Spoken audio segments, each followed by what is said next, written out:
8:41 a.m., high above the Caribbean Sea. A U.S. patrol aircraft holds a steady course in international airspace, engines droning with the monotony of a routine mission. Inside the cockpit, instruments glow calm and predictable until a shape appears off the left wing, fast, gray, closing. A Venezuelan fighter jet slides into view, then does something unexpected.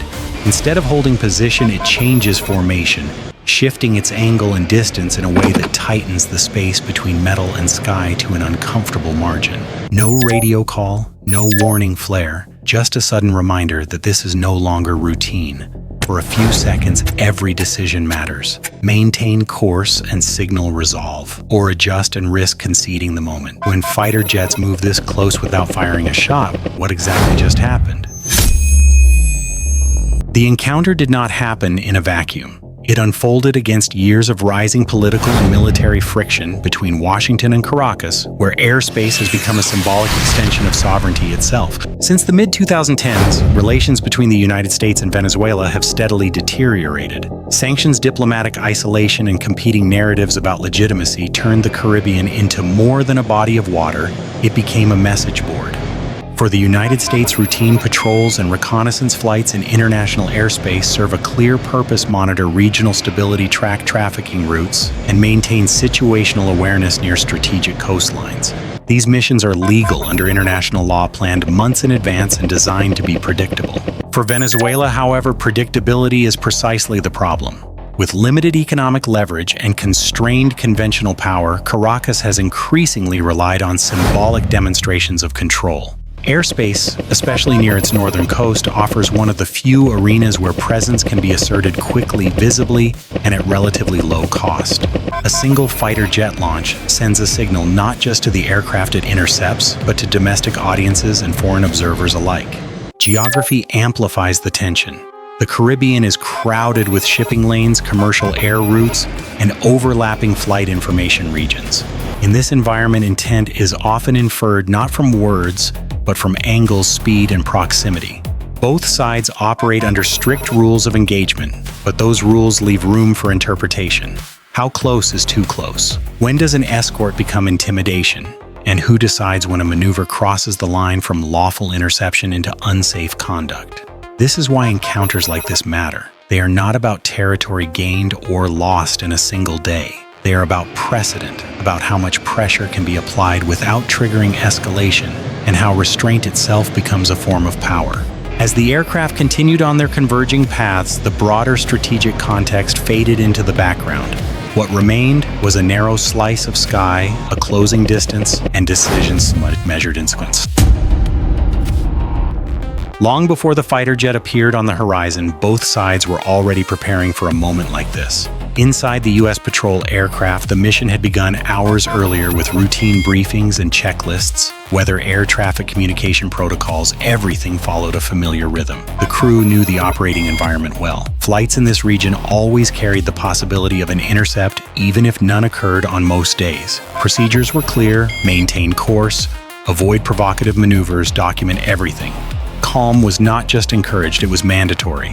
On the ground, the picture looked different. Venezuelan air defense controllers tracked the foreign aircraft as it approached the outer edge of their monitored airspace. To them, the blip on the screen represented more than metal and fuel. It symbolized pressure surveillance and an external presence they believed needed to be challenged. The decision to scramble a fighter was not impulsive. It followed established patterns seen before identify intercept signal. For the pilot climbing into the cockpit of a Su-30, the mission was simple in wording, but complex in execution. Intercept the target, make your presence unmistakable. Do not cross the line that would trigger a response, but go close enough to leave no doubt. Training emphasized precision, spatial awareness, and restraint. One misjudged turn could turn a message into a disaster. As both aircraft moved toward the same patch of sky, neither side knew exactly how the other would behave. Each relied on doctrine, experience, and split-second judgment. There were no speeches, no negotiations, only headings, speeds, and closing angles.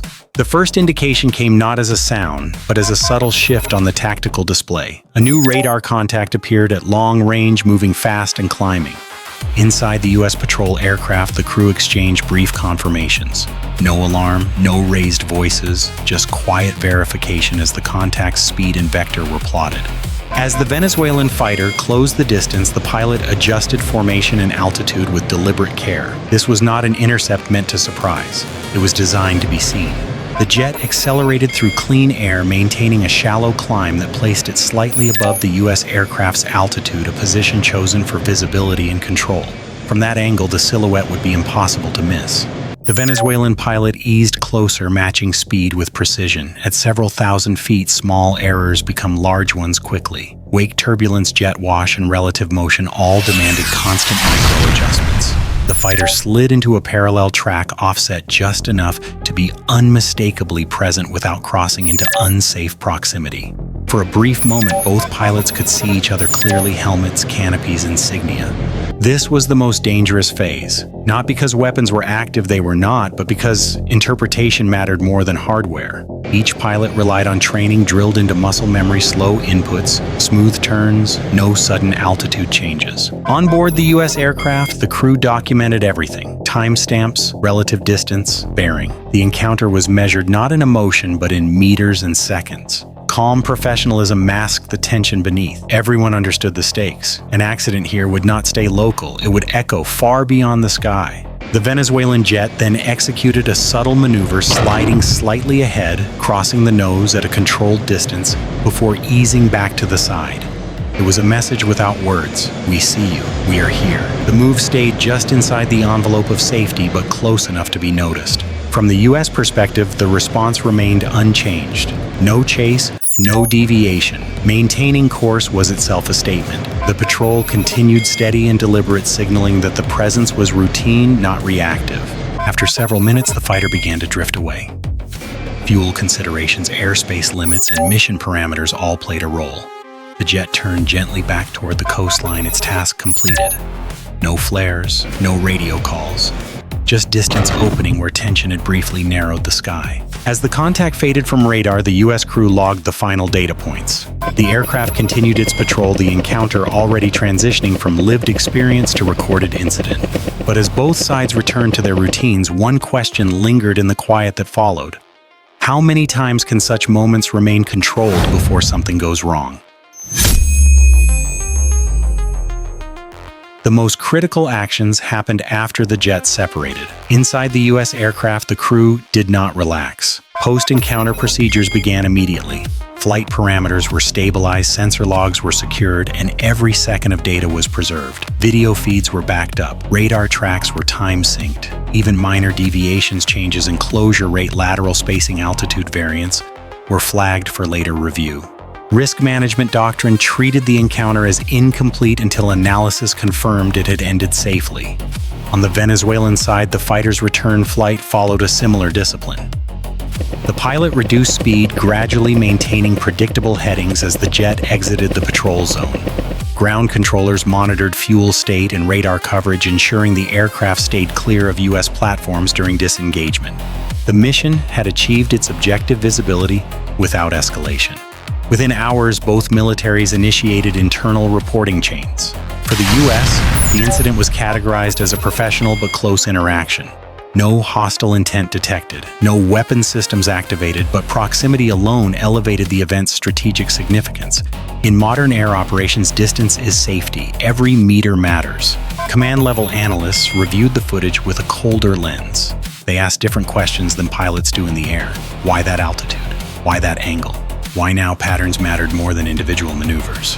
Public statements, if issued at all, would be carefully worded. Neutral language. Emphasis on routine operations in international airspace. No accusations, no concessions. Yet beneath the calm surface, planners adjusted assumptions. Risk envelopes were reevaluated. Future patrol routes were reviewed. Training scenarios were updated to reflect tighter margins.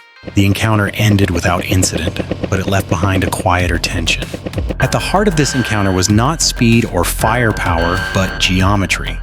Modern air intercepts are governed by relative motion closure rate, aspect angle, and vertical separation.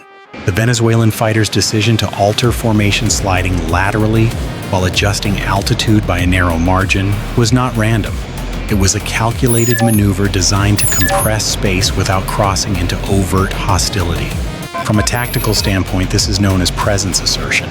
No radar lock, no weapons queuing, no aggressive pitch-up. Instead, the fighter used positioning to dominate the visual picture. Technically, such maneuvers exploit the limits of reaction time. At typical patrol speeds, even a small miscalculation, an unexpected wake vortex, a momentary loss of visual reference can escalate risk rapidly. This is why professional intercept doctrine emphasizes predictability. Deviations signal intent even when weapons remain silent. Electronic warfare also played a quiet role. Both sides monitored emissions carefully.